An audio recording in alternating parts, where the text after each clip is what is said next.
Hoy! Halika rito. Meron akong sasabihin at ibibigay sa'yo. Ano po yun, Lolo Ben?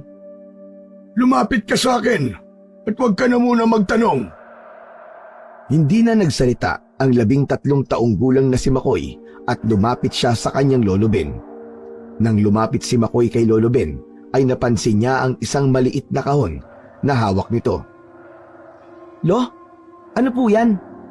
Regalo niyo po ba yan sa akin? Hindi po ba? Tapos na po ang kaarawan ko? Bakit po may regalo pa kayo sa akin? Pwede bang huwag ka na muna magsalita, Makoy? Hayaan mo muna akong ipaliwanag sa'yo kung ano ang nasa loob ng kahon na ito. Ang dami mo palaging sinasabing bata ka. Marahang binuksan ni Lolo Ben ang kahon. Tumambad sa kanila ang isang tila puting bato na ang hugis ay parang patak ng tubig ulan. May nakaikot doon na tali na itim.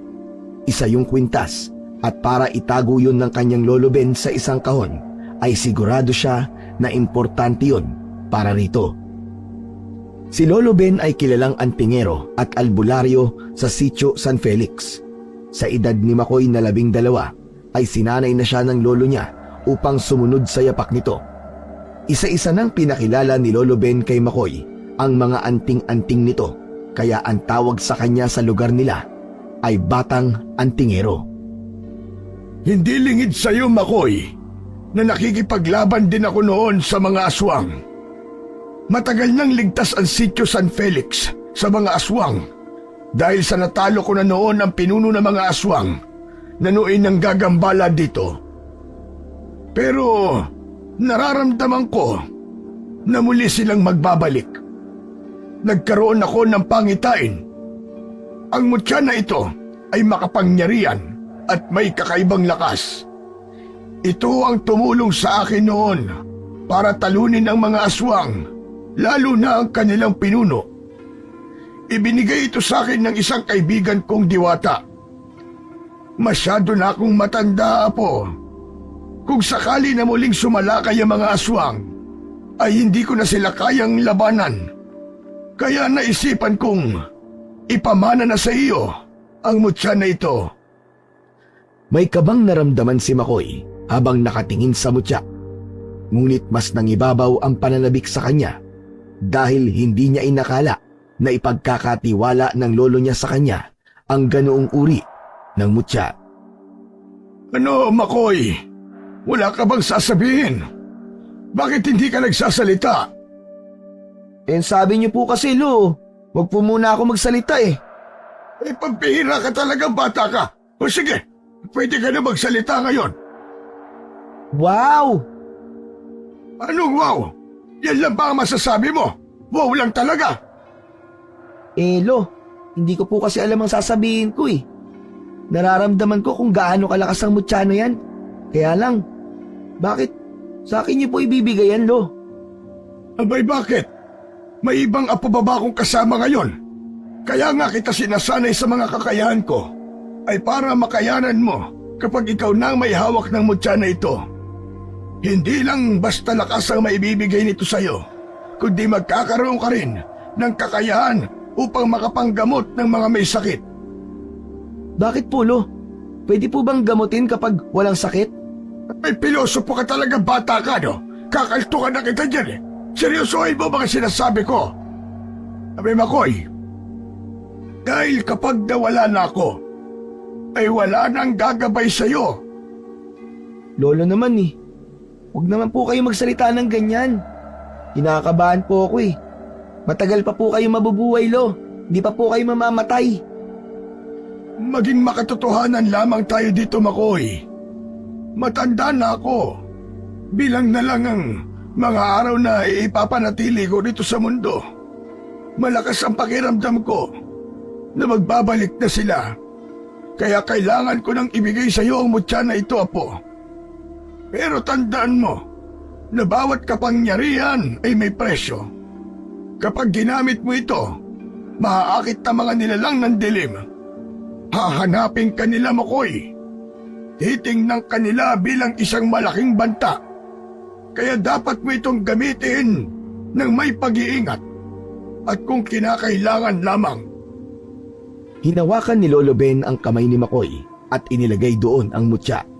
Ang mutya ay malamig sa unang hawak, pero maya-maya lang, nag-init yun at tila naging bahagi ng kanyang katawan. Marahan yung isinuot ni Makoy sa kanyang leeg. Alam ni Makoy na sa sandaling yun ay simula na ang isang mabigat na tungkulin na dadalhin niya habang siya ay nabubuhay.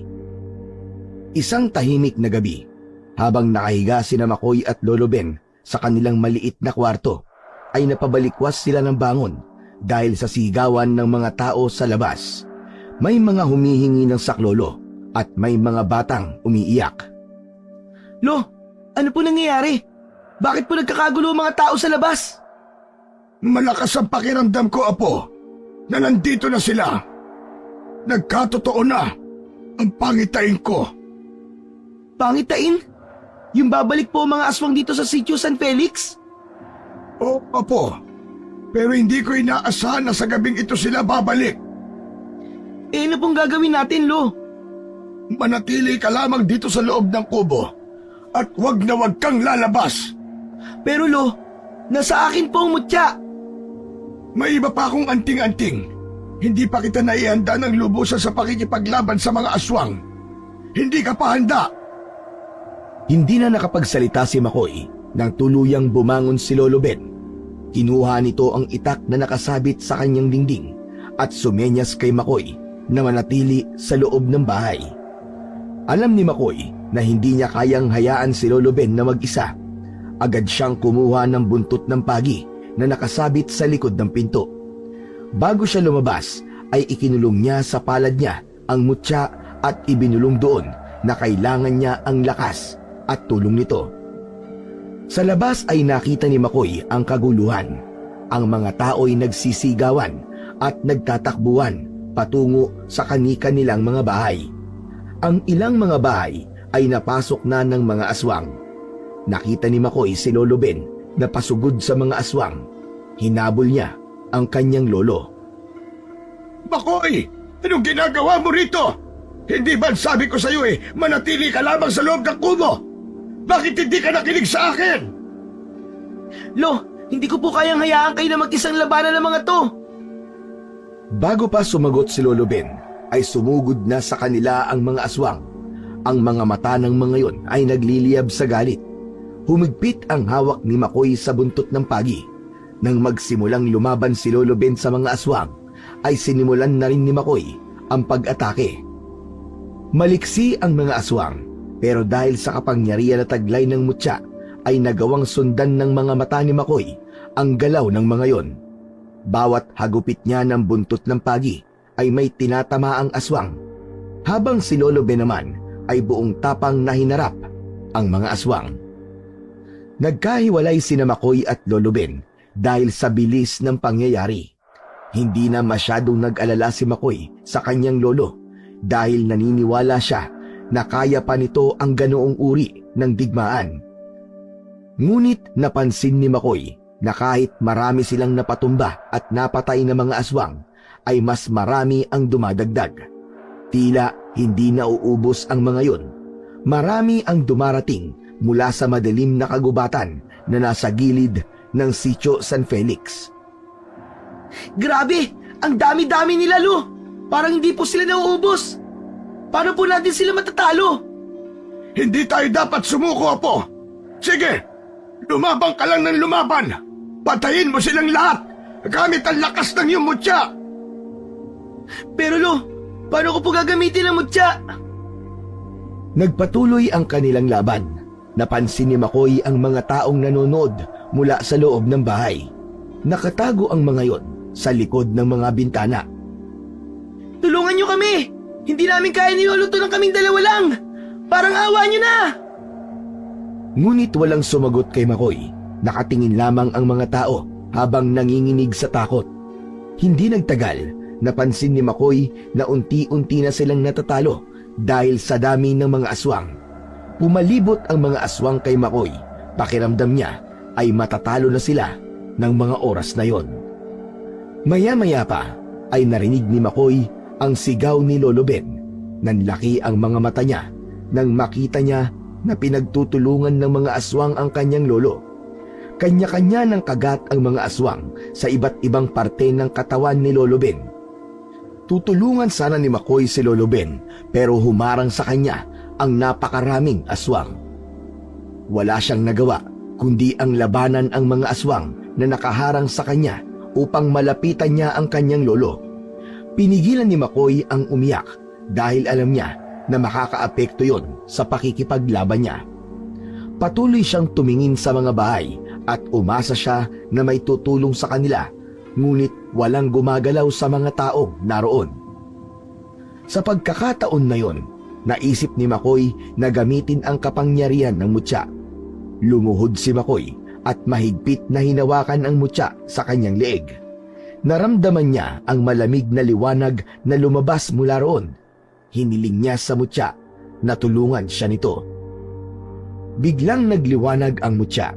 Ang malamlam na sinag nito ay unti-unting lumakas hanggang sa magliwanag ang buong paligid.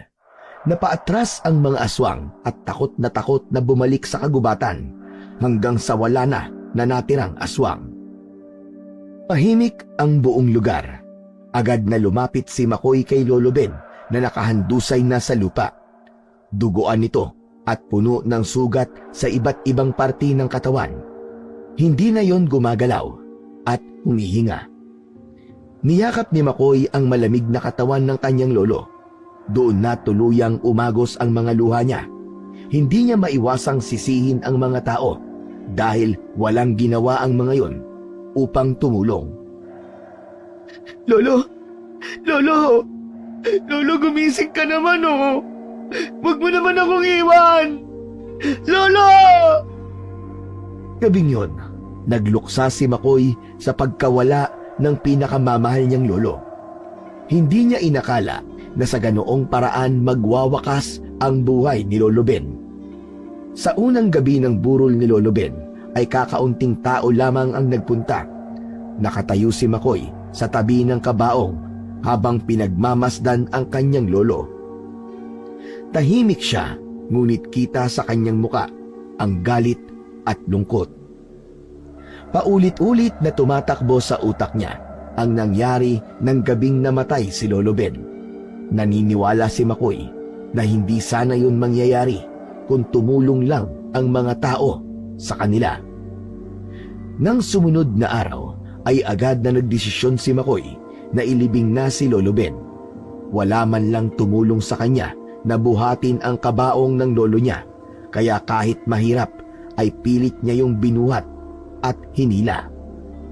Ngunit kahit anong lakas ni McCoy, hindi niya kayang buhatin mag-isa ang kabaong.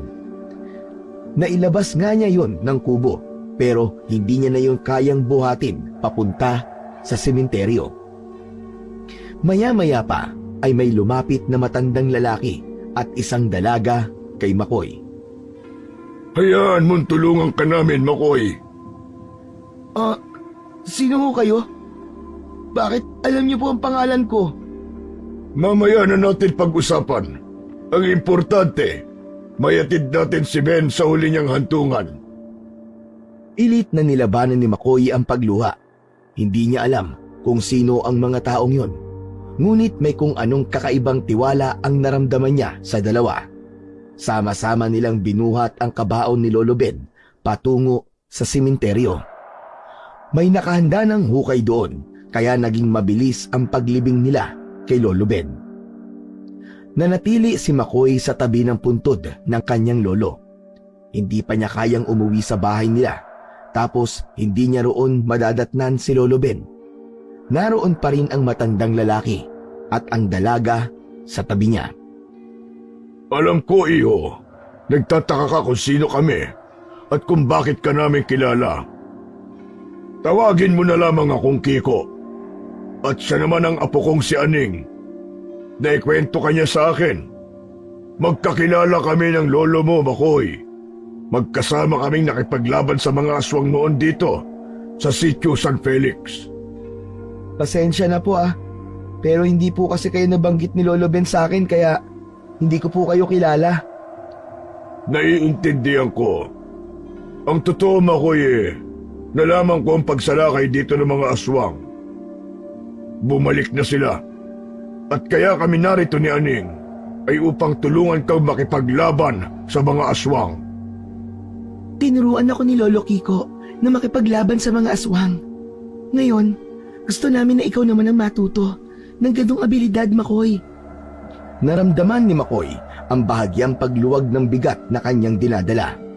Sa gitna ng pagkalugmok at pagkamatay ng kanyang lolo, ay hindi niya akalain na may mga taong handang sumuporta sa kanya. Pero, bakit niyo po ako tinutulungan? Hindi naman kayo taga rito sa Sitio San Felix. Dahil alam ko na ikaw ang susunod na magmamana ng responsibilidad ng lolo mo. Nasa dugo mo ang tapang at lakas ng isang antingero, Makoy. Sa'yo rin ipinasa ng lolo mo ang makapangyarihang mutya na suot mo ngayon. Nararapat lamang na alalayan ka namin para gamitin mo yan ng tama.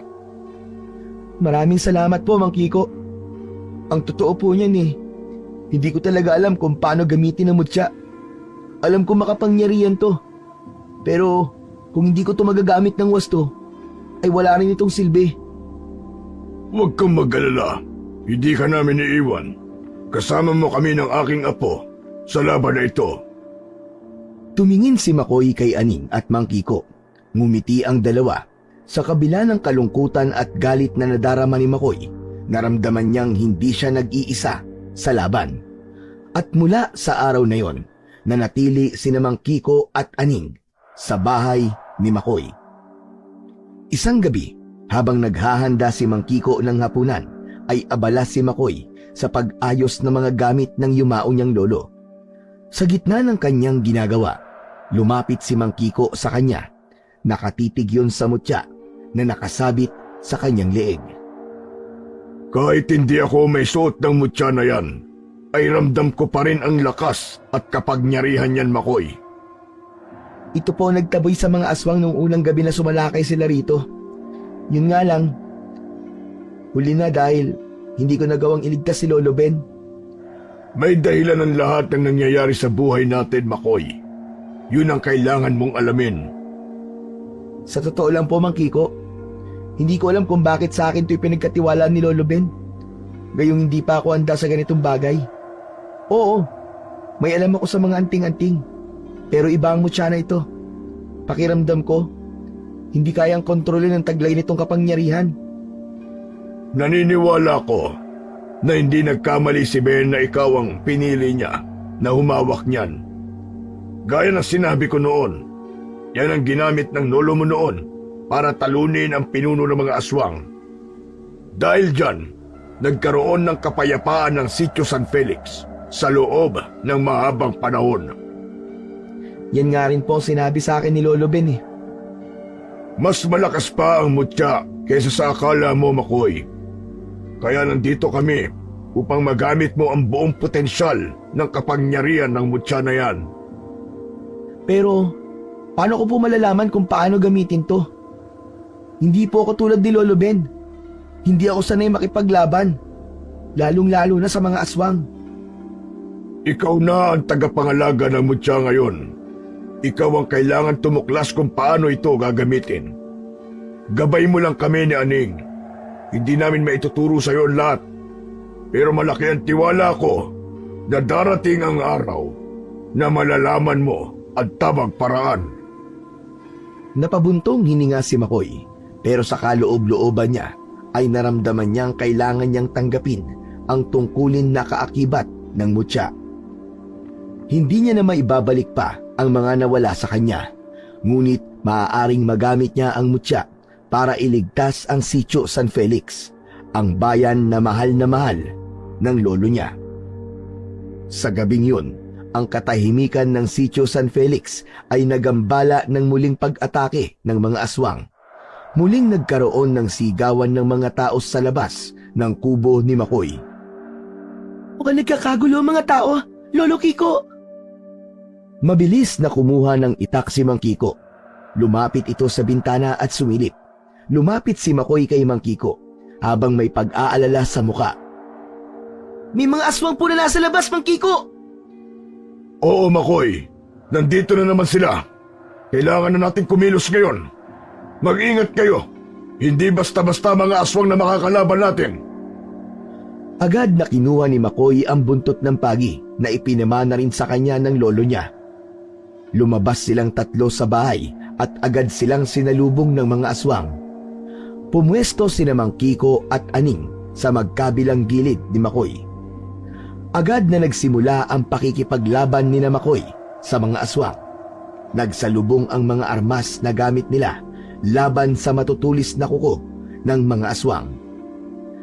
Si Aning ay mabilis at mahusay sa paggamit ng kakaibang patalim. Si Mang Kiko naman, bagamat may edad na, ay hindi nagpatalo sa liksi at gilas sa pakikipaglaban.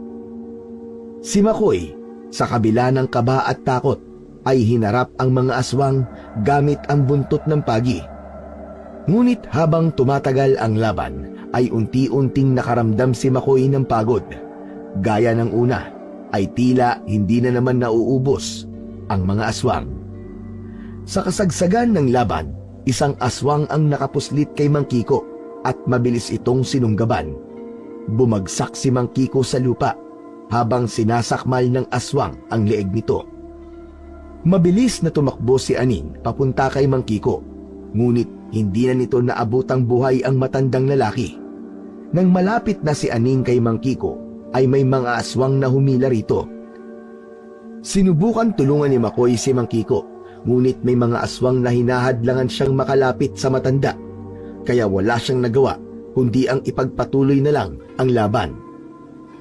Tumingin si Makoy sa mga bahay na nasa paligid. Muli niyang nakita ang mga taong nakasilip lang sa mga bintana nila. Kahit isa ay wala man lang naglakas ng loob na tulungan sila ni Aning. Sa huli, natapos ang laban nang magdesisyon ang mga aswang na umatras at bumalik sa kagubatan. Agad na nilapitan ni Makoy at Aning ang wala ng buhay na si Mang Kiko. Naluwa si Makoy dahil bumalik sa alaala niya ang gabing namatay ang kanyang lolo Ben. Magkatulad ang dalawa ng sinapit na kamatayan. Tahimik na tumayo si Aning sa tabi ni Makoy. Kahit hindi ito umiiyak, ay ramdam niya ang bigat ng emosyon na dinadala nito. Pasensya na, Aning, ha. Hindi ko nagawang iligtas ang lolo mo. Wala kang kasalanan, Makoy. Ganun talaga ang buhay. Kapag oras mo na, wala na tayong magagawa pa para baguhin ang kung ano nakatakdang mangyari. Nagtaka si Makoy kung bakit parang wala lang kay Aning ang pagkamatay ng lolo nito, lalo na't namatay yun sa isang karumal-dumal na paraan. Ganun pa man, nirespeto na lang niya ang paraan ni Aning kung paano nito dadalhin ang lungkot nito ng sandaling yun.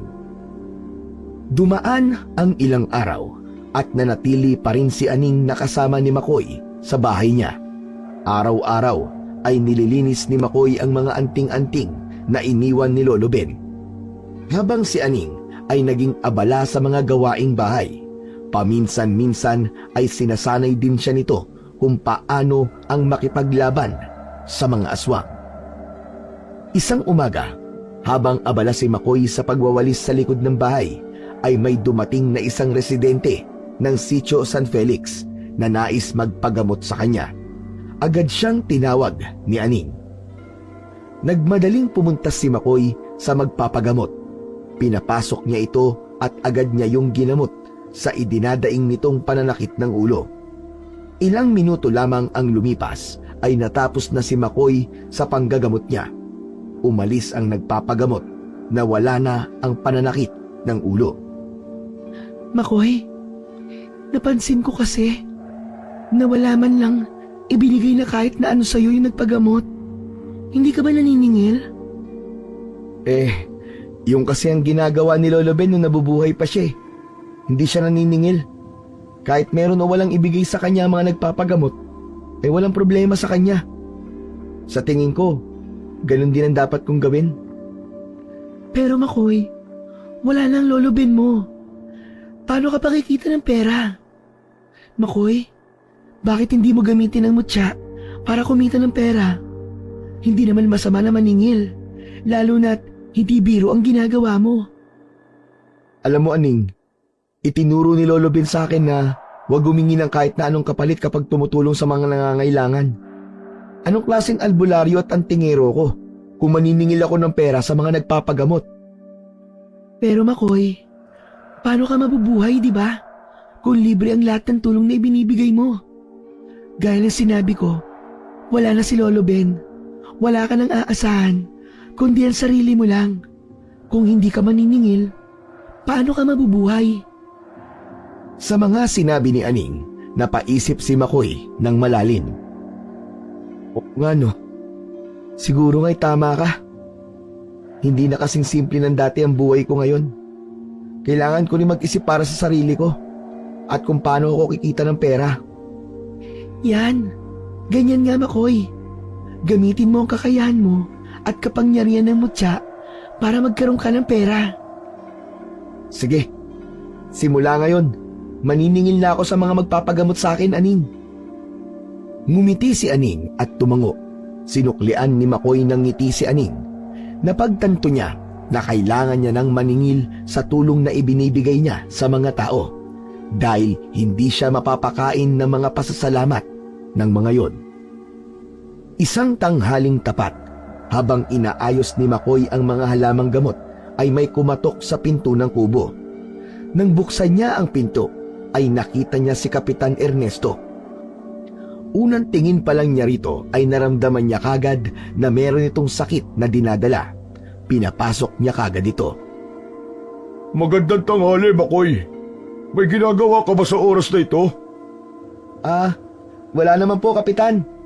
Bakit po?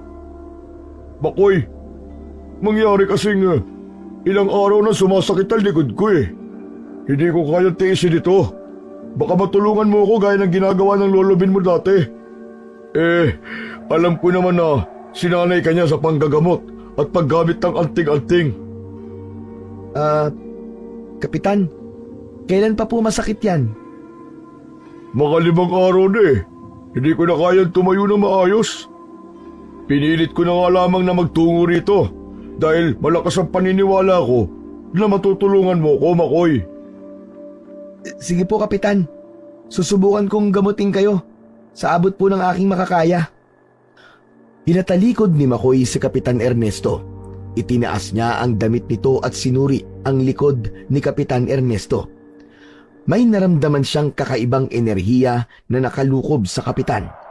Nang malaman na niya kung ano ang sanhi ng pananakit ng likod ni Kapitan Ernesto, ay tumayo siya sa harapan nito. Kapitan, mukhang may duwende pong nagalit sa inyo. May nasira ba kayong bahay o puno kamakailan? Nako! Oo nga! May pinutulak ang puno ng 1 linggo sa bakuran ng bahay ko. Natatakot kasi ang asawa ko na baka pag bumagyo ay matumbahan ang punong yun ang bahay namin. Ang puno po na yun, Kapitan, ay ang tahanan ng mga duwende. Nagalit po sila, kaya pinarusahan ka nila. Makoy, mapapagaling mo ba ako? Hindi ko po masasabi, pero susubukan ko po, Kapitan. Hinawakan ni Makoy ang mutya at saglit na pumikit. Binilungan niya ang mutya na tulungan siya nito. Nang uminit ang mutya sa palad ni Makoy, ay alam niya na yun na ang hudyat para gamutin na niya si Kapitan Ernesto. Itinapat ni Makoy ang mga kamay niya sa likod ni Kapitan Ernesto. May mga dasal na ibinubulong ang mutya sa kanya na siyang tahimik niyang inusal. Makalipas ang ilang sandali, ay natapos na kagad ang panggagamot ni Makoy. "Oh, Kapitan, kumusta na po ang pakiramdam niyo? Masakit pa rin po ba ang likod niyo?" Aba! Teka! Wala na ang pananakit ng likod ko! Ang bihira! Ang husay mo palang manggamot kagaya ng lolo mo, Makoy! Abay, maraming salamat sa'yo! Natutuwa po ako sa pasasalamat niyo, Kapitan Ernesto. Pero simula po kasi ngayon kailangan na magbayad ng lahat ng magpapagamot sa akin. Hindi na pwede po ang libre. May pambayad naman ako, Makoy. Huwag ka mag-alala. Pero sandali lang. Nagbibiro ka lang, di ba? Hindi ho. Seryoso po ako, Kapitan. Hindi na ako tumatanggap ng donasyon at pasasalamat lang. Iba't iba ang presyo ng panggagamot ko depende sa klase ng sakit na ipapagamot sa akin. Inilabas ni Kapitan Ernesto ang pitaka at tinanong nito si Makoy kung magkano ang dapat nitong ibayad. Nang sabihin niyang 500 piso ay bumakas ang gulat sa muka ng kapitan. Napapailing na nagbayad ito ng halagang siningil ni Makoy. Bakas sa muka ni Kapitan Ernesto ang pagkadismaya. Pero hindi ganito ang patakaran ng lolo mo noon. Libre siyang nanggagamot sa lahat ng mga tao. Hindi ba't yun din naman ang itinuro niya sa'yo? Si Lolo Ben po yun, Kapitan. At hindi ako siya. Kailangan ko pong mabuhay. At hindi ko magagawa yon kung puro libre ang gagawin ko. Naiintindihan naman kita, Makoy. Pero alam mo na mahihirap ang mga tao dito sa Sitio San Felix. Kung maniningil ka, baka wala na magpagamot sa'yo. Pero kung yan ang desisyon mo, ay wala na akong magagawa. Maraming salamat ulit. O siya, sige. Aalis na ako. Pagkaalis ni Kapitan Ernesto ay natulala si Makoy. Hindi niya inakala na magagawa niya yung sabihin sa kanilang kapitan. May parte ng puso niya ang nakaramdam ng konsensya. Nang humarap siya sa likod niya ay naroon si Aning. Nakatayo ito at seryosong nakatingin sa kanya. Bakit parang malungkot ka, Makoy? Hindi ba? Dapat ay masaya ka dahil kumita ka ng pera ngayon. Parang nakokonsensya ako, Aning eh. Nasanay akong walang hinihinging kapalit sa mga ginagawa ko. Kagaya ng itinuro ni Lolo Ben sa akin. Makoy, ginawa mo lang yon dahil kailangan mo ng pera. Hindi ka mabubuhay sa pasasalamat lang ng mga tao. Hindi mo rin sila matutulungan kung wala kang makakain dahil ikaw naman ang manghihina. Kung minsan, Makoy, kailangan mo rin unahin ang sarili mo at walang mali sa ganon. Daling natahimik si Makoy. Nakuha niya ang punto ni Aning pero tinanong niya ang sarili niya kung matutuwa ba si Lolo Ben sa ginawa niyang paniningil sa panggagamot. Ano kaya ang iniisip ni Lolo Ben? Natutuwa kaya siya sa ginagawa ko ngayon? Hindi natin alam kung ano ang iniisip ni Lolo Ben. Pero buhay ka, Makoy, at kailangan mo magpatuloy. Pero tandaan mo, Makoy, wala nang ibang tutulong sa'yo, kundi ang sarili mo.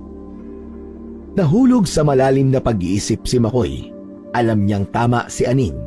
Hindi siya mabubuhay sa pasasalamat lang ng mga tao. Ngunit sa kabila ng lahat ng iyon, ang sundot ng konsensya ay hindi nawala sa kanya. Isang hapon, tahimik na nakaupo si Makoy sa labas ng kubo. Pinag-iisipan pa rin niya ang pagkawala ng kanyang Lolo Ben. Maya-maya pa, isang matandang babae ang lumapit kay Makoy. Hirap na hirap ang matanda sa paglalakad, kaya nahinuha ni Makoy na magpapagamot yon sa kanya. Magandang hapon, Makoy. Narinig ko na bukod sa pagiging batang antingero mo ay mahusay ka ring manggamot. Nais ko sanang magpagamot sa iyo. Ilang araw na akong inuubo at nilalagnat. Parang hindi na kaya ng katawan ko ang sakit ko. May pambayad ba kayo? Ano ka ba? Bayad? Ang akala ko ay libre ang magpagamot sa iyo, kagaya ng ginagawa noon ng iyong lolo. Hindi po ako si Lolo Ben, Lola. Kaya nga tinatanong kita kung may pambayad ka bago kita gamutin. Kahit 200 piso ay ayos na sa akin. Wala akong ganung pera. Mahirap lamang ako, Makoy. Wala akong trabaho. Kung papayag ka, bibigyan na lang kita ng mga tanim kong kabote. Hindi ko po kailangan ng kamote nyo eh. Pera ang kailangan ko. Pasensya na po. Pero hindi ako nanggagamot ng libre. Kung wala kayong pambayad, hindi ko kayo matutulungan. Nakiusap ang matandang babae kay Makoy. Halos maiyak na ito, pero nanatiling matigas si Makoy. Sinabi niya na umuwi na lamang ito at magpahinga o kaya naman ay maghanap ng albularyo na gagamutin ito ng libre. Walang nagawa ang matandang babae kundi ang umalis. Umiyak yun habang mabagal na naglalakad papalayo. Nagulat si Makoy sa biglang paglapit ni Aning habang pumapalakpak. Mahusay! Mahusay, Makoy! Tama ang ginawa mo. Kung wala silang pambayad, wala rin silang karapatang magpagamot. Walang imik na tumingin lang si Makoy kay Aning. Sa kabila ng pagtaboy niya sa matandang babae, ay tila nais niya yung habulin upang gamutin. Pero mas nanaig sa kanya ang pagiging mapagmataas. Isa pa, simula nang kumita siya sa paggamot niya kay Kapitan Ernesto, ay parang hindi niya na kayang manggamot kung walang kapalit na pera. Kinagabihan, nagising si Makoy nang may narinig siyang sigawan ng mga tao sa labas. Alam niya kagad na muli na namang umatake ang mga aswang sa Sitio San Felix. Walang pagdadalawang isip na kinuha niya ang buntot ng pagi at tumakbo papunta kay Aning na natutulog sa kabilang silid. Bakas sa mukha ni Aning ang pagkairita nang magising ito. Ano ba, Makoy? Natutulog ako eh. Istorbo ka naman. Kailangan tayo ng mga tao. Umaatake na naman ang mga aswang. Ayoko na makipaglaban sa mga aswang. Ano? Bakit? Dahil wala naman ako mapapala sa pakikipaglaban sa mga aswang. Wala akong makukuhang kapalit. Pero ang lolo Kiko mo, di ba? Hindi siya umihingi ng kapalit sa pakikipaglaban sa mga aswang. Si Lolo Kiko yun, Makoy. Iba ako. Ayoko na magpapakapagod ako sa pagtatanggol sa mga taong puro pasasalamat lang ang alam na gawin sa akin. Aning, kailangan ng mga taong tulong natin. Hindi natin sila pwedeng pabayaan. Siguro, kung babayaran nila ako, tutulungan ko sila. Kailangan natin ng pera para mabuhay at hindi ng papuri o pasasalamat. Hindi ka mapapakain ng pakikipaglaban sa mga aswang, Makoy. Hindi kita tutulungan. Kung gusto mo, ikaw na lang ang lumabas at humarap sa mga aswang. May mutya ka naman, di ba? Kayang-kaya mo na yan. Hindi nakapagsalita si Makoy. Sa labas ay patuloy ang sigawan ng mga taong inaatake ng mga aswang. Alam ni Makoy na hindi niya kayang tiisin ang ganoong sitwasyon. Hinawakan niya ng maigpit ang buntot ng pagi at hinawakan ang mutya sa kanyang dibdib. Huminga siya ng malalim at tumakbo palabas ng bahay. Nakita ni Makoy ang mga aswang na walang awang inaatake ang mga tao. Umasa siya sa lakas at kapangyarihan ng kanyang mutya. Naramdaman niya ang kapangyarihan ng mutya na pumalibot sa kanyang katawan. Ang alingawngaw ng mga sigaw at pagdaing ng mga tao ay lalong nagpabilis sa tibok ng kanyang puso. Sinugod ni Makoy ang mga aswang. Lahat ng aswang na sumasalubong sa kanya ay nakakatikim ng malakas na hagupit ng buntot ng pagi. May ilan na tumilapon, ngunit ang iba ay nakakaiwas at nagawang atakihin siya. Mabilis ang galaw ni Makoy, ngunit sa tagal ng pakikipaglaban niya ay unti-unti ring nauubos ang kanyang lakas. Isa sa mga aswang ang nagtagumpay na makagat siya sa balikat na nag-iwan ng isang malalim na sugat. Malakas niyang sinuntok sa muka ang aswang na yon at nang kumawala ang mga ngipin nun sa kanya ay agad niyang hinampas ng buntot ng pagi. Kahit nasugatan ay patuloy pa rin si Makoy sa pakikipaglaban. Ngunit sa loob ng puso niya, hiniling niya na sana man lang ay merong kahit isa sa mga tao ron ang tumulong sa kanya. Kahit biyasa siya sa paggamit ng mga anting-anting at meron pa siyang malakas na mutya, ay hindi pa rin maitatanggi na isa lamang siyang bata. Kailangan pa rin niya ng tulong lalo na sa ganoong pagkakataon. Matapos ang isang matinding sagupaan, napatay ni Makoy ang huling aswang. Humihingal si Makoy, duguan at halos hindi na makatayo. Wala man lang lumapit sa kanya para tulungan siya.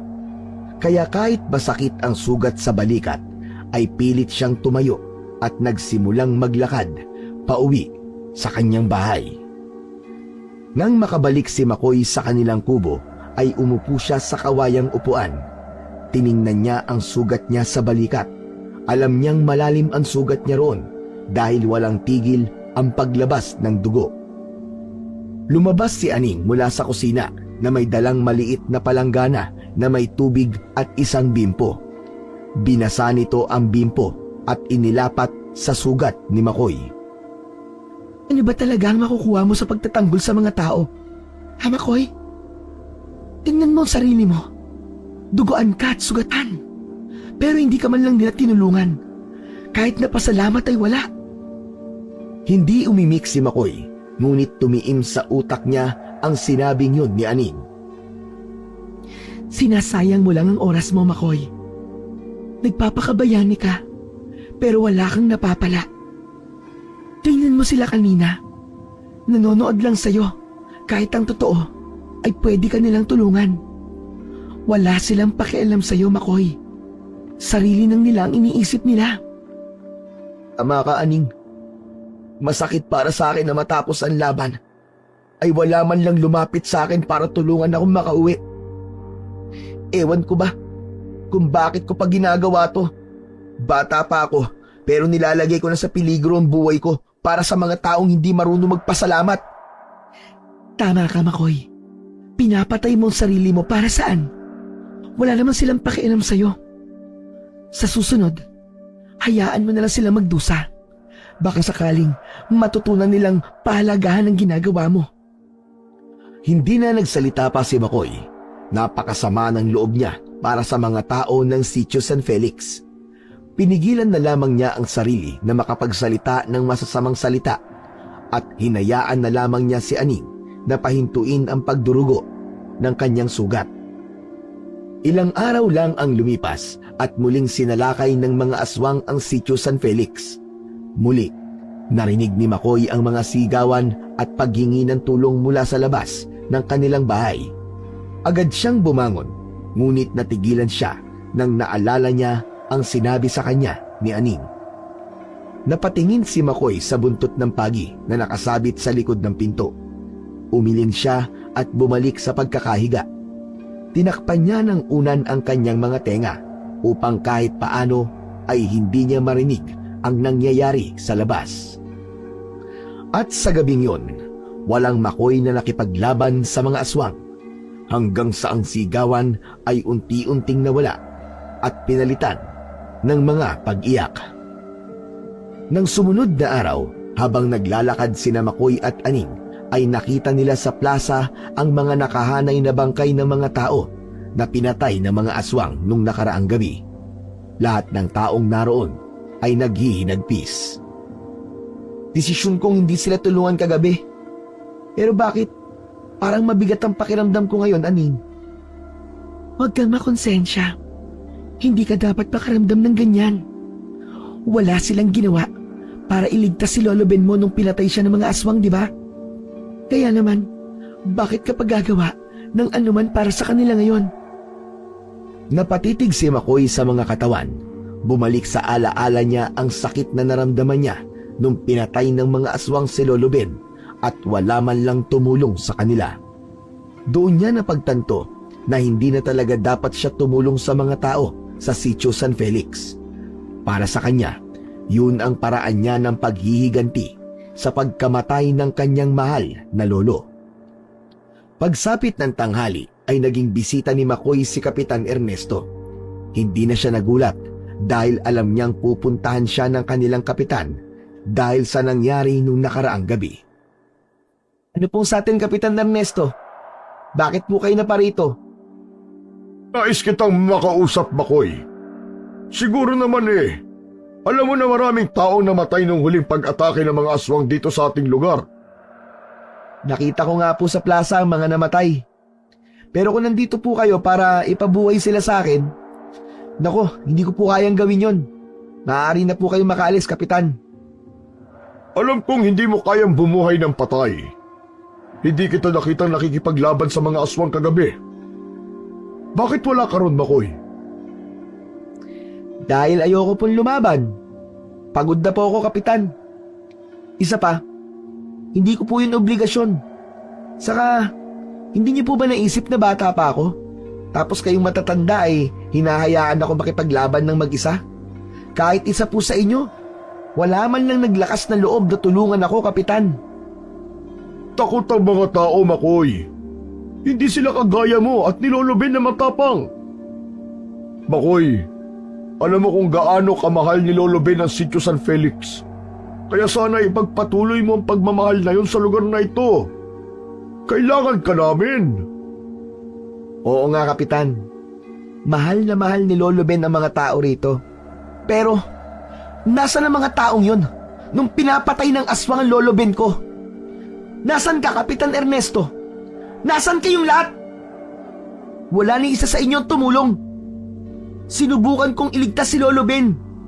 Pero huli na. Napatay na siya ng mga aswang. Makoy, natakot kami. Takot ang lahat sa mga aswang. Yun ang dahilan kung bakit hindi namin nagawang tumulong. Alam mo, takot din ako, Kapitan. Natatakot din ako sa mga aswang. Pero pinili ko pa rin lumaban, gaya ng ginagawa noon ni Lolo Ben. Pero ngayon, tapos na yon. Hindi na ako makikipaglaban para sa mga taong walang utang na loob. Hindi na ako magpapakabayani para sa mga taong umaasa lang at walang kahit isang salitang pasasalamat. Nakikiusap ako sa iyo, Makoy. Huwag mo itong gawin sa amin. Kailangan ka namin. Kailangan ka ng mga tao. Kayo na lamang ang lumaban sa mga aswang. Matuto kayong tumayo sa sarili niyong mga paa. Kung talagang gusto niyong mabuhay, dapat ay matuto kayong lumaban. Kung buhay pa si Lolo Ben mo, hindi siya matutuwa sa ginagawa mo. Wala na si Lolo Ben, Kapitan. At kung may dapat sisihin sa pagkamatay niya, ay walang iba kundi ang mga tao dito sa Sitio San Felix. Kaya kung maaari lang, Kapitan, huwag niyo na akong pilitin na magpakabayani para sa mga taong walang ibang alam kundi ang magtago at manood. Hindi lahat ng tao ay may tapang na gaya mo o ni Lolo Ben. Kahit ano pang sabihin mo, ay hindi na magbabago ang isip ko, Kapitan. Tapos na ang panahong pagpapakabayani ko. Gaya ng sinabi ko, kung gusto niyong mabuhay, matuto kayong lumaban. Napabuntong hininga na lamang si Kapitan Ernesto. Tumayo na ito at tahimik na lumabas ng bahay ni Makoy. Walang ibang hiling si Makoy ng sandaling yun, kundi ang tigilan na ni Kapitan Ernesto ang pamimilit sa kanyang labanan, ang mga aswang. Dahil kahit ano ang gawin at sabihin nito, ay wala nang makakapagpabago sa kanyang isipan. Isang umaga, gaya ng nakasanayan ni Makoy, ay tiningnan niya kagad ang mutya na nakasabit sa leeg niya. Napakunot ang noot niya nang mapansin niya na may maliit na itim na marka sa gitna ng mutya. Alam niya na wala yun doon dahil purong puti ang mutya. Hindi niya alam, ngunit bigla siyang kinabahan. Lumabas siya ng kwarto at agad na hinanap si Aning. Nakita niya si Aning na nagwawalis sa harapan ng bahay. Aning! Tingnan mo to, oh. May maliit na itim na marka ang mutya. Parang hindi normal to. Oo nga. Pero, baka dumi lang yan, Makoy. Subukan mo lang linisin. Sandali lang, at kukuha ko ng panlinis. Kumuha si Aning ng basang tela at sinubukang punasan ang itim na marka sa mutya. Ngunit kahit anong kuskus nito, ay hindi yun natanggal. Ayaw niyang maalis, Makoy. Ano kayang ibig sabihin niyan, Aning?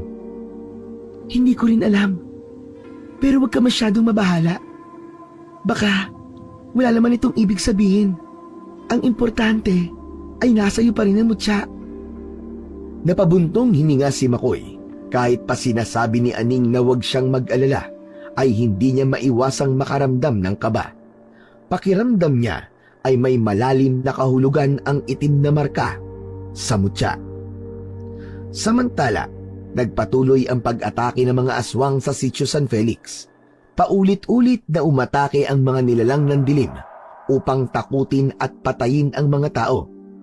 Habang si Makoy, sa kabila ng lahat ng kanyang kapangyarihan at kakayahan, ay hindi na nakipaglaban pa sa mga aswang. Nanatili siyang tahimik sa loob ng kanyang bahay, kasama si Aning. Araw-araw ay pinupuntahan ni Kapitan Ernesto si Makoy upang kumbinsihin na tulungan ang Sitio San Felix, ngunit nanatiling matigas ang puso ni Makoy. Makoy, kailangan ka namin. Sunod-sunod ang pag-atake ng mga aswang.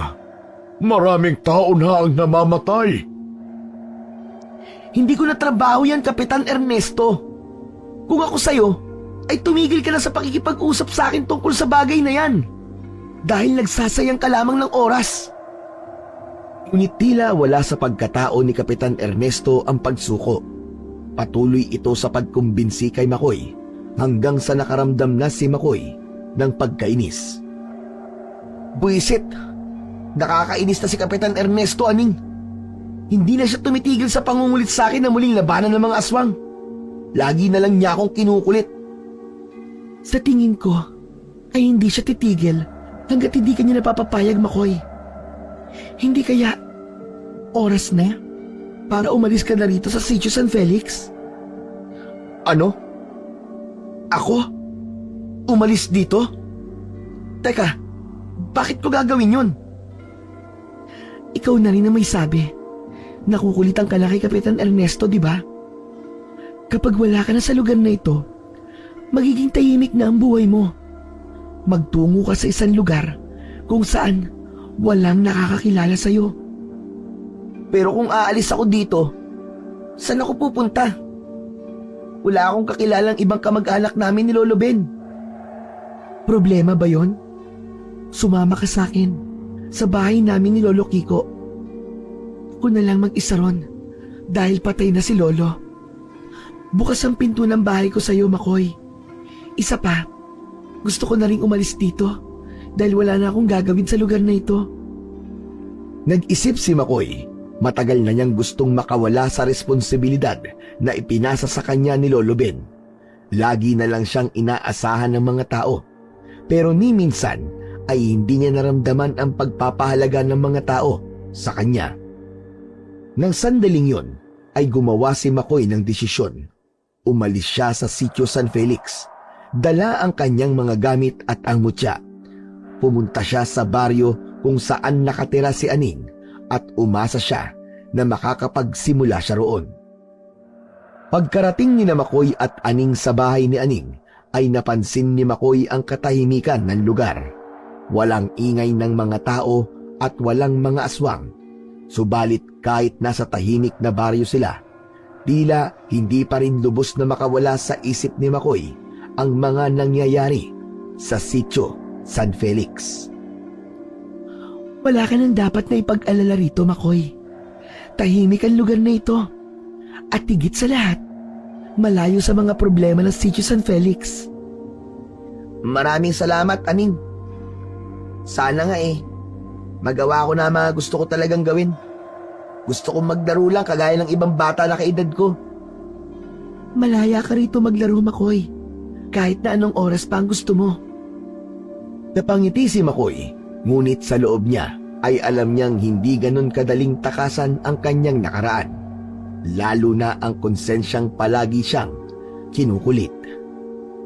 Makalipas ang ilang araw ay tahimik na ang buhay ni Makoy sa bahay ni Aning. Wala nang mga tao na nangungulit o kumukumbinsi sa kanya na lumaban sa mga aswang, at sa unang pagkakataon, naramdaman niya ang kapayapaan na matagal na niyang hinahanap.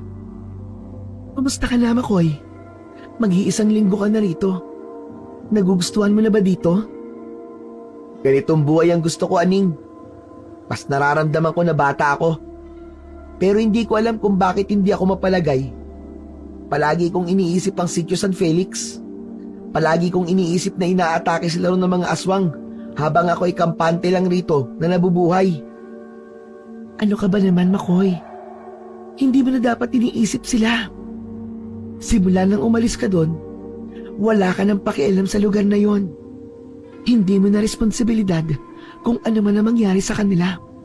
Ang gawin mo, mabuhay ng tahimik at malaya. Sinubukan ni Makoy na maniwala sa mga salita ni Aning. Ngunit sa kaloob-looban niya, may isang bagay na humihila sa kanya, pabalik sa sitio San Felix. Isang gabi, habang mahimbing ang tulog ni Makoy, ay nagkaroon siya ng isang masamang panaginip. Sa kanyang panaginip, nakita niya ang sitio San Felix na inaatake ng mga aswang. Marahas na pinatay ng mga aswang ang mga tao at narinig niya ang sigaw ng mga tao na humihingi ng tulong. Nakatayo siya sa gitna ng kaguluhan at hindi niya maigalaw ang kahit na isang parte ng kanyang katawan. Gusto niyang tumulong pero tila nakapako ang mga paa niya sa lupa. Wala siyang nagawa kundi ang umiyak at panoorin ang madugong trahedya sa kanyang harapan. Nang magising si Makoy sa panaginip na yon, ay pinagpapawisan siya ng malamig. Habol niya ang kanyang paghinga. Bumangon siya at uminom ng tubig habang pilit na inaalis sa isip niya ang napakasamang panaginip na iyon. Sa kabila ng panaginip na iyon, ay sinubukan pa rin ni Makoy na kalimutan ang sitio San Felix at mamuhay ng normal. Pinilit niyang ibaling ang atensyon sa tahimik na buhay kasama si Aning. Subalit isang araw, napansin niya ang muling pagbabago sa mutya. Ang maliit na itim na marka na una niyang nakita ay mas lumaki na. Alam niyang hindi yun normal, kaya mas lalo siyang nabahala. Aning, tingnan mo tong mutya oh. Lalong lumalaki yung itim na marka. Natatakot na ako. Ano kayang ibig sabihin nito? Ay nako, Makoy.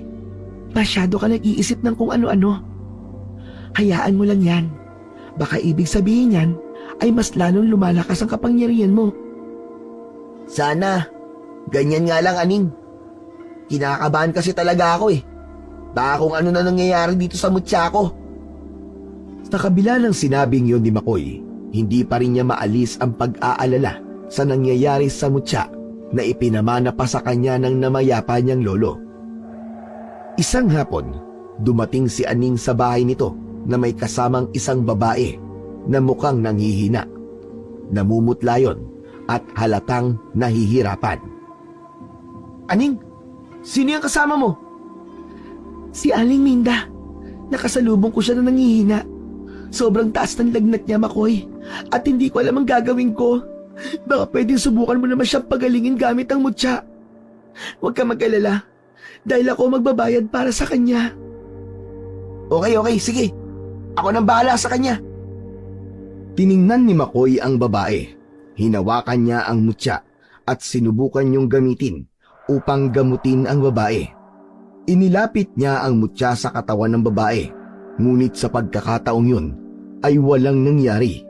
Hindi naramdaman ni Makoy ang taglay na kapangyarihan ng mutya. Pinagpawisan si Makoy dahil hindi gumana ang mutya. Paulit-ulit niyang sinubukan, ngunit walang epekto yun kay Aling Minda. Makoy, ano nangyayari? Bakit hindi pa rin siya gumagaling? Hindi ko alam. Parang nawala ng kapangyarihan ng mutya. Pero teka, susubukan ko ulit. Ngunit kahit anong gawin ni Makoy ay bigo siyang magbigay ng lunas sa babae. Labis ang pagtataka ni Makoy dahil yun ang unang beses na hindi umubra ang kapangyarihan ng mutya. Nagkatinginan sila ni Aning, kapwa may pagtataka sa kanilang muka. Wala nang nagawa si Aning kundi ang pauwiin si Aling Minda. Nang silang dalawa na lang ang naroon, ay kinausap ni Makoy si Aning. Aning, tila yata Nawala na ng kapangyarihan ng mutya ko. Dati napakabilis ito magpagaling ng kahit na anong sakit. Pero kanina, simpleng lagnat lang. Hindi nito napagaling. Baka, kailangan mo lang dasalan ng mutya, Makoy. Subukan mo. Baka, bumalik ang kapangyarihan nito. Baka nga. Lahat naman ng anting-anting ay dapat dasalan at ritualan upang manatili ang bisa. Baka ganun din ang dapat kong gawin sa mutya.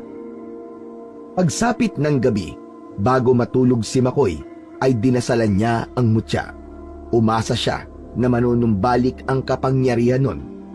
Nang matulog siya, ay umasa siya na sa susunod na araw ay may kapangyarihan na ulit ang kanyang mutya. Habang natutulog si Makoy ng gabing yon, ay muli siyang nanaginip. Sa panaginip niya ay nakita niya si Lolo Ben. Naroon sila sa kanilang kubo. Napansin niya ang lungkot sa muka ng kanyang lolo. Makoy, apo! Huwag mong hayaan na mahuli ang lahat. Huwag kang magpalamon sa galit mo. Hindi yan ang itinuro ko sa iyo, apo. Gawin mo kung ano ang nararapat, Makoy. Tandaan mo ang itinuro ko sa iyo. Malaki ang tiwala ko na makababalik ka sa tamang landas, apo. Nagising si Makoy na umiiyak. Ramdam niya ang malalim na kalungkutan mula sa mga sinabi ni Lolo Ben sa kanyang panaginip. Biglang sumagi sa isip ni Makoy ang mga alaala niya sa Sitio San Felix. Naalala niya ang mga tindera sa palengke na hindi na nagpapabayad kay Lolo Ben noon. Ang mga simpleng ngiti at paggalang ng mga tao sa kanilang maglolo. Mga bagay na dati hindi niya pinansin, pero nang sandaling yon ay nabigyan niya ng pagpapahalaga. Doon niya napagtanto na yun ang tamang paraan ng mga tao ng pagpapasalamat sa kanila ni Lolo Ben.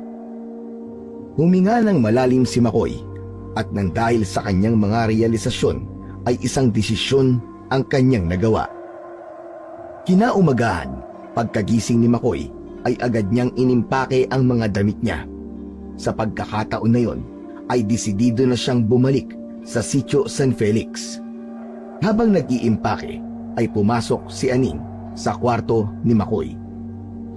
Makoy, anong ginagawa mo? Babalik na ako sa Sitio San Felix. Natauhan na ako, Aning. Mali ang ginawa kong pagtalikod sa kanila. Handa na akong tulungan muli ang mga tao ron laban sa mga aswang. Ano?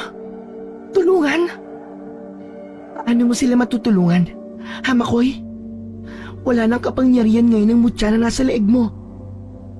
Natigilan si Makoy sa sinabi ni Aning. Mabilis niyang hinawakan ang mutya at tiningnan. Nagulantang siya nang malaman niya na kulay itim na ang mutya. Tila tuluyan na yung binalot ng kadiliman. Anong nangyari? Bakit naging ganito na ang mutya ko? Dinasalan ko pa ito kagabi Kaya ng sinabi mo sa akin. Napatingin si Makoy kay Aning. Nabigla siya nang magbago ng anyo si Aning. Nagliwanag ang buong katawan nito.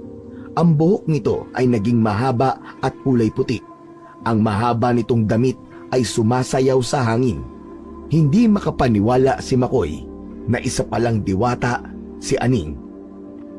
Kahit anong dasal ang gawin mo, ay hindi na maibabalik ang kapangyarihan ng mutya. Yun ay dahil hindi ka pumasa sa pagsubok ko, Makoy. Hindi ka katulad ni Ben na pumasa sa pagsubok na ibinigay ko noon sa kanya nang ipasa ko sa kanya ang mutya. Ikaw? Ikaw ang diwatang nagbigay ng mutya kay Lolo Ben? Ako nga, Makoy. Lahat ng nagmamay-ari ng mutyang yan ay dumadaan sa isang pagsubok at unti-unti nawalan ng lakas at kapangyarihan ng mutya nang dahil pinili mong maging makasarili. Pinili mong talikuran ang tungkulin mo sa mga tao sa Sitio San Felix. Si Lolo Kiko ay parte lamang ng aking pagsubok sa iyo. Kailangan maging magkatulad ang ating kapalaran para makuha ko ang iyong tiwala. Pero, ikaw ang nagtulak sa akin para gawin ang mga bagay na yun. Ikaw ang nagsabi na magpabayad ako sa panggagamot. Ikaw rin ang nagsabing umalis ako sa Sitio San Felix. Kung hindi mo ako inimok na gawin yun, ay nasa Sitio San Felix pa rin ako hanggang ngayon at nakikipaglaban sa mga aswang. Tama ka, Makoy. Ako ang nagtulak nun sa'yo para gawin ang lahat ng yun. Ngunit tandaan mo, kasama yun sa pagsubok. Ikaw pa rin ang gagawa ng huling desisyon. Wala akong ipinilit. Lahat ng yun ay pinili mong gawin. Bumagsak ang balikat ni Makoy. Alam niya sa kanyang sarili na totoo ang mga sinabi ni Aning. Kahit anong himok ni Aning sa kanya na gawin ang isang bagay, ay siya pa rin ang masusunod sa huli. Tawarin mo ko, Aning. Nang dahil sa akin ay nawala ang kapangyarihan ng mutya. Hindi ako ang dapat mong hinga ng tawad, Makoy. Humingi ka ng tawad kay Lolo Ben at sa sarili mo. Hindi ako nasasaktan sa mga naging desisyon mo dahil ang totoo mong binigo ay si Lolo Ben. Sinayang mo ang lahat ng itinuro niya sa iyo. Lalong nadurog ang puso ni Makoy sa mga salitang yon. May paraan pa ba, Aning? May ibabalik ko pa ba ang kapangyarihan ng mutya? Wala na, Makoy. Kahit ano pa ang gawin mo, hindi ko na ibabalik ang kapangyarihan ng mutya. Ang kapangyarihan nito ay nawala na dahil sa iyong mga maling desisyon. Hindi lahat ng pagkakamali ay nabibigyan ng ikalawang pagkakataon. Isang mahabang katahimikan ang namagitan kina Makoy at Aning. Hindi naiwasan ni Makoy ang mapaluha dahil hiyang-hiya siya kay Lolo Ben. Ngunit matapos ang ilang sandali, ay matapang na tumingin si Makoy kay Aning.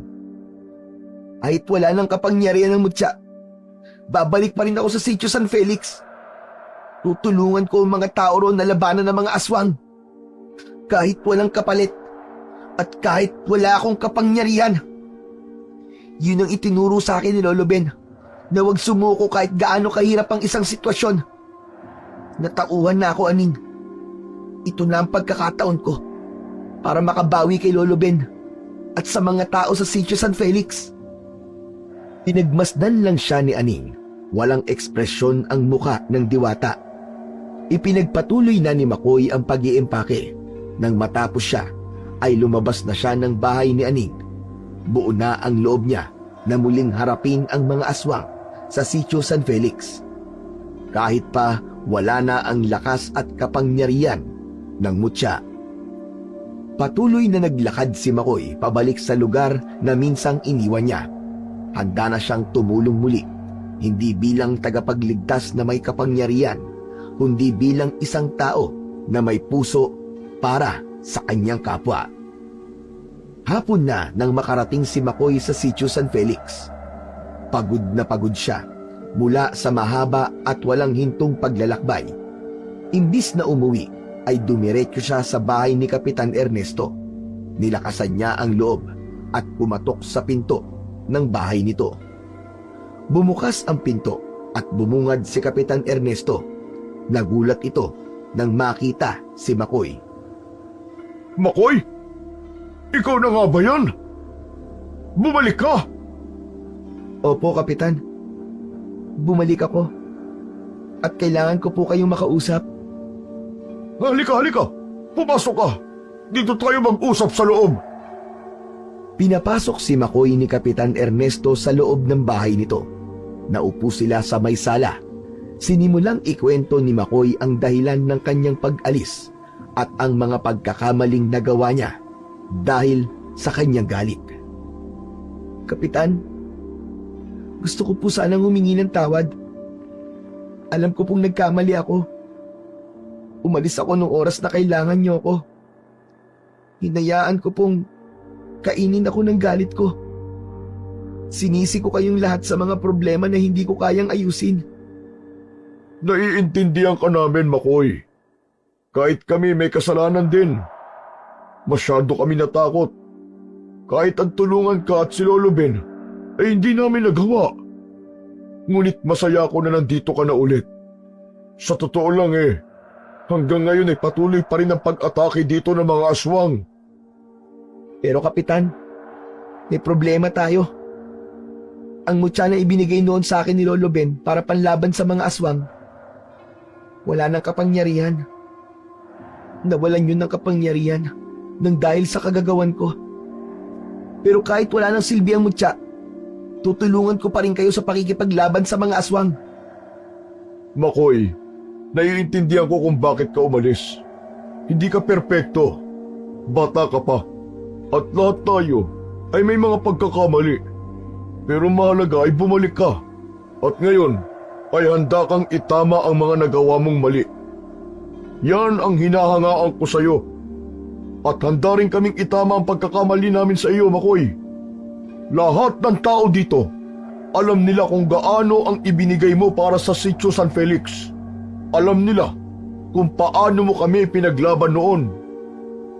Salamat po, Kapitan Ernesto. Pero meron po akong hihilingin sa inyo. Ano yun, Makoy? Magsabi ka lang sa akin at ibibigay ko kung kaya ko. Dahil wala na pong kapangyarihan ng mutya ko, kailangan po natin magtulungan. Hindi na po pwedeng ako lang. Hindi na pwedeng iasa ng mga tao sa kapangyarihan ng iisang tao ang laban na ito. Kapitan, kaya ako nandito para sabihin sa inyo na sana'y kausapin po natin ang mga tao. Himukin natin sila. Kailangan nilang malaman na ang laban na ito ay laban nating lahat. Tama ka, Makoy. Panahon na para lahat tayo ay lumaban. Kahit gaano kahirap. At ikaw ang manghihikayat sa kanila. Tutulungan kita. Makikinig sila sa iyo. Maraming salamat po, Kapitan. Alam kong hindi ko ito magagawa na mag-isa lang. Pero Makoy, kahit na wala na ang kapangyarihan ng mutya, ikaw pa rin ang dahilan kung bakit may pag-asa ang mga tao dito sa Sitio San Felix. Hindi mo kailangan maging malakas para maging inspirasyon. Ang kailangan lang ay magkaisa tayo. Nagningning ang mga mata ni Makoy sa mga sinabi ni Kapitan Ernesto. Unti-unti, naramdaman niya na malapit na nilang makamit ang tagumpay sa gera nila laban sa mga aswang. Kinabukasan ng umaga sa plaza ng Sitio San Felix ay nagtipon-tipon ang mga tao. Nasa unahan sina Makoy at Kapitan Ernesto. Tahimik ang lahat habang naghihintay na magsalita sina Makoy. Una po sa lahat, humihingi po ako ng tawad sa mga pagkakamali na gawa ko. Nandito po ako para itama ang lahat ng kasalanan ko sa inyo. Alam ko po na marami sa inyo ang natatakot. Alam ko po na marami ang nagtatanong kung paano natin matatalo ang mga aswang. Ang totoo po, may ginagamit ako noon na isang mutya na ipinamana sa akin ni Lolo Ben para manggamot at lumaban po sa mga aswang. Pero nawalan po ng kapangyarihan ng mutya na yon. Wala na po akong taglay na kapangyarihan para protektahan kayo tulad ng dati. Pero kahit na wala na po ang kapangyarihan ng mutya, hindi ibig sabihin po na susuko na tayo. Nagpatuloy sa pagsasalita si Makoy. Sinabi niya na kailangan nilang magtulungan sa pakikipaglaban sa mga aswang at ipagtanggol ang isa't isa. Naramdaman ni Makoy ang lakas ng kanyang boses. Dahil sa interes ng mga tao sa mga sinabi niya, ay bumabalik ang pagmamahal niya sa Sitio San Felix. Nakita niya na nagkaroon ng determinasyon sa mukha ng mga tao sa kanilang harapan. Kasi Makoy, mga kasama, hindi pwedeng iasa natin sa iisang tao ang kaligtasan natin lahat. Kailangan tayong magkaisa. Kailangan natin protektahan ang isa't isa laban sa mga halimaw na nagtatangka sa buhay natin gabi-gabi. Dito po ako para tulungan kayo. Kahit wala na po ang mutya, hindi na mahalaga kung wala na akong kapangyarihan. Ang mahalaga ay magtulungan tayong lahat. Ang buong Sitio San Felix laban sa mga aswang. Basta magkakasama tayong lahat na magtutulungan, sigurado ako na makakamit natin ang tagumpay. Sabay-sabay na sumigaw ang mga tao. Lahat ay sumang-ayon sa mga sinabi ni Makoy at Kapitan Ernesto. Nakita niya sa mukha ng mga tao ang kagustuhan na makalaya sa takot sa mga aswang. Ramdam ni Makoy ang pagbabago ng damdamin ng lahat ng naroon. At sa sandaling yun, kahit wala na ang kapangyarihan ng mutya, ay naramdaman ni Makoy ang bagong lakas. Ang lakas na dulot ng pagkakaisa ng buong Sitio San Felix. Matapos ang pagtitipon, ay labis ang kasiyahan ni Makoy dahil nagkaisa ang buong Sitio San Felix upang makipaglaban sa mga aswang. Simula noon ay nagkaroon ng pagsasanay ang mga taong handang makipaglaban. Kahit mas bata si Makoy, ay nakinig ang mga residente sa kanya sa kung ano ang dapat gawin ng mga tao sa oras na sumalakay muli ang mga aswang. Gabi-gabing naghintay ang lahat. Lahat ay naging handa kung sakaling umatake na naman ang kanilang mga kalaban. Lahat sila ay nakatago sa dilim. Nakakalat silang lahat sa Sitio San Felix. Hanggang isang gabi, nangyari na ang hinihintay nilang lahat. Muling sumalakay ang mga aswang. Nakita yon ni Makoy habang nakatago sila. Nagpuntahan ang mga aswang sa plaza kung saan naroon sina Makoy.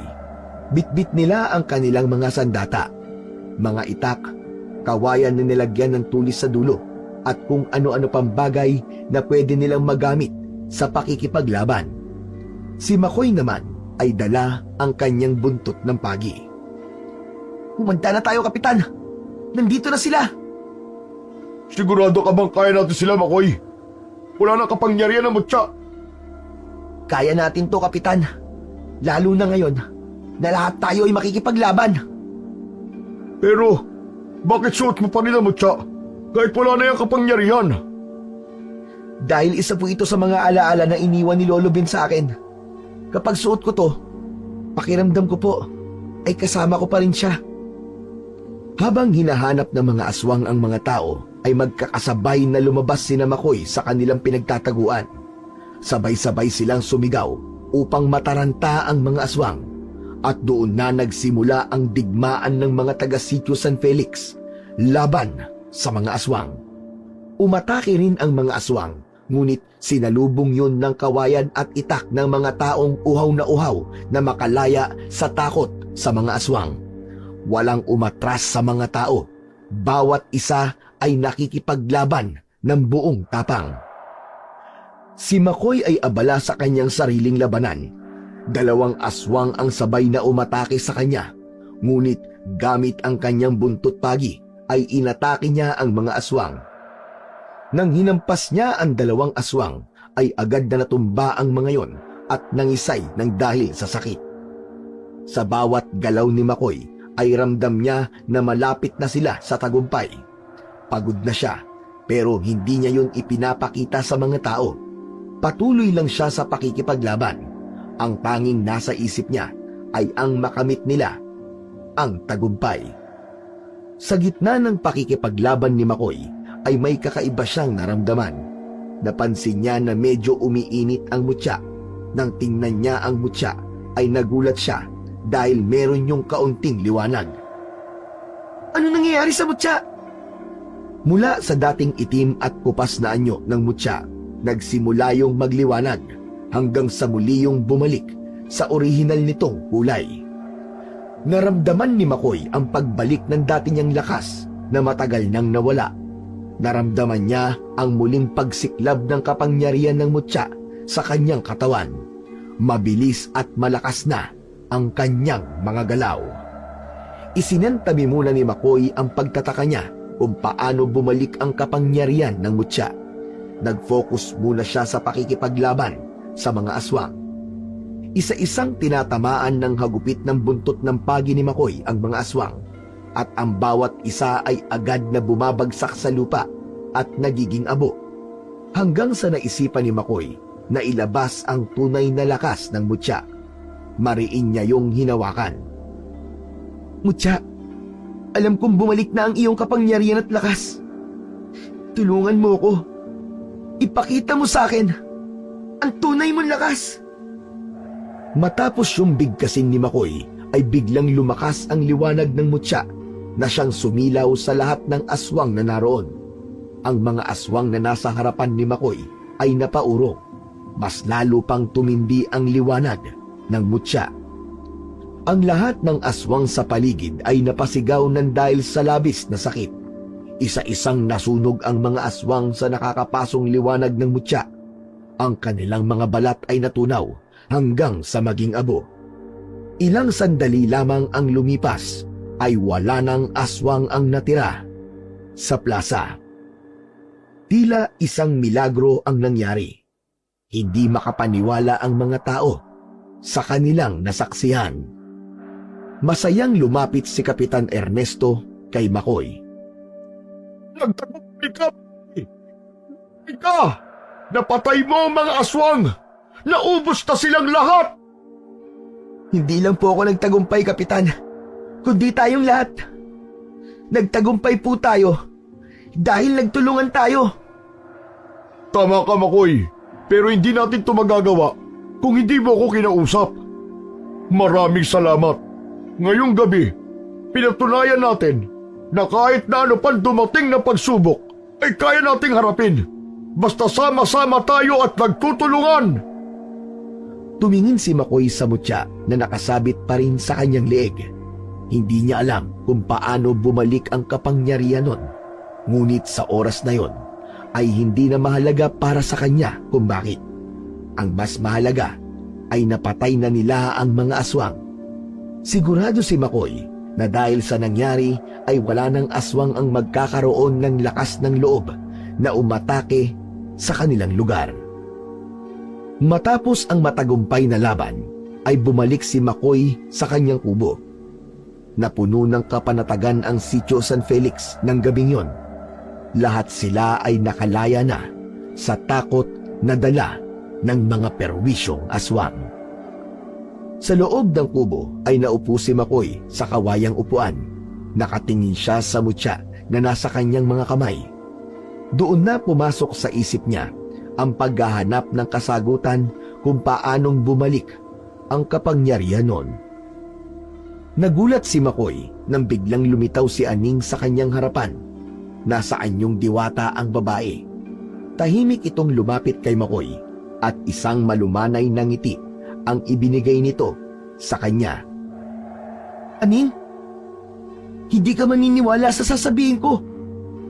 Akalain mo, bumalik na ang kapangyarihan ng mutya.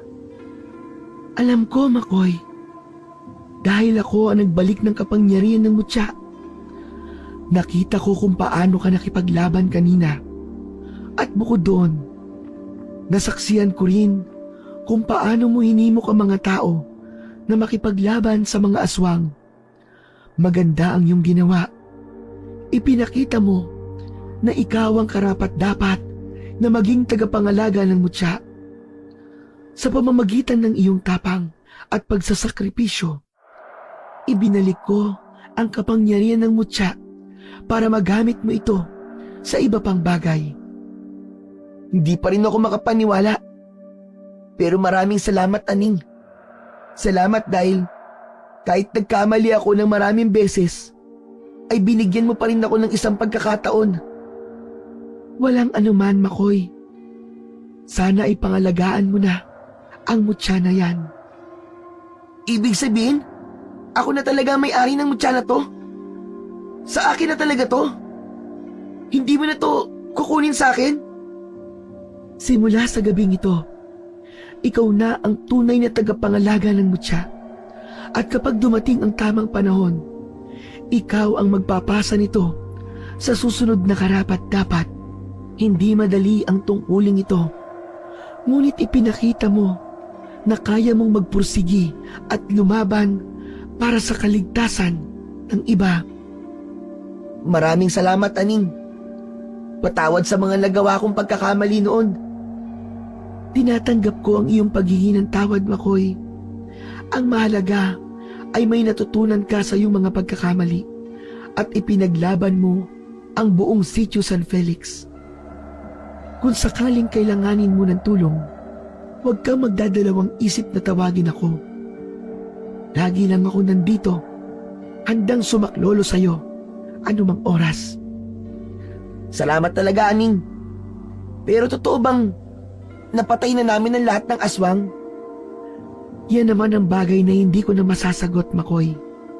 Kaya dapat ay maging handa kayo, lalo na ikaw.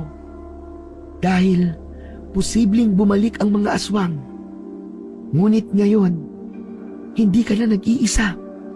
Ang mga tao sa Sitio San Felix ay natutunan ng ipaglaban ang kanilang sarili. Kaya't maging handa ka palagi. Sapagkat sa oras na muling manggulo ang mga aswang, kailangan nandiyan ka pa rin upang pangunahan ang mga tao sa lugar na ito. Pangako, hindi ko natatalikuran ng tungkulin ko. Papangalagaan ko ang mutya at ang mga tao sa lugar na ito. Mabuti kung ganoon, Makoy. Pero isang bagay ang sigurado ko. Sigurado ko na sobrang masaya si Lolo Ben sa mga ginawa mo. Kung nandito lamang siya, sigurado kong ipagmamalaki ka niya. Habang lumalaban ako kanina, alam ko na hindi lang ang mutya ang gumagabay sa akin. Naniniwala ako na kasama kong lumalaban si Lolo Ben. Magpapaalam na ako sa iyo, Makoy. Huwag mong kalilimutan ang dahilan kung bakit nagbalik ang kapangyarihan ng mutya. Palagi kong tatandaan ang mga sinabi mo, Aning. Habang nasa akin ang mutya, hindi ako titigil na gumawa ng bagay na ipagmamalaki ni Lolo Ben kahit nasa kabilang buhay na siya. Sa kanya ko iaalay ang lahat ng pagsubok at laban na darating sa buhay ko at dito sa buong Sitio San Felix. Maluwa-luwa si Makoy nang maalala ang kanyang lolo. Masakit pa rin sa kanya na hindi niya na ito kasama, pero nasa puso na niya ang pagtanggap na hanggang doon na lamang ang buhay nito. Isang matamis na ngiti ang pinakawalan ni Aning bago yun unti-unting naglaho. Isang malalim na paghinga naman ang pinakawalan ni Makoy. Puno ng kasiyahan at kapayapaan ang puso niya ng sandaling yun. Dumaan ang mga araw at naging tahimik at payapa na ang buhay ng mga tao sa Sitio San Felix. Hindi na muling bumalik at naghasik ng lagim ang mga aswang. Ngunit nananatiling alerto si Makoy. Patuloy siyang nagbantay at palagi niyang sinisiguro na handa siya sakaling muling salakayin ng mga aswang ang kanilang lugar.